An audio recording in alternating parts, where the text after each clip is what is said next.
আল্লাহ বলেন ওয়া ইদা কিলা লাহুমুর কাউ লা ইয়ারকাউন।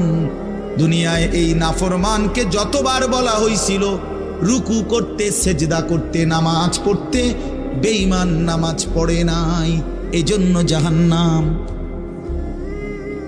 কোরআনুল কারীমে আল্লাহ বলছেন কাল্লা ইদা বালাগাতিত তারাকি, নাফরমানের মৃত্যুর সময় যখন আসবে, মালাকুল মউত আজরাইল তারে যখন ডাক দিবে, আইয়াতুহান নাফসুল খাবিসা, প্রতিটা পাপী নাফরমানের জান কবজের সময় আজরাইল যখন ডাক দিয়ে বলবে, হে খবিস আত্মা বের হ, উখরুজি বের হ, আত্মাটা বের হতে চাইবে না। আল্লাহর নবী বলেন কসম বাবা, নবীজি বলে মালাকুল মউত আজরাইল খপ করে ধইরা কলজা থেকে রুহুটা একটা টান দিয়া ছিঁড়া ফেলবে।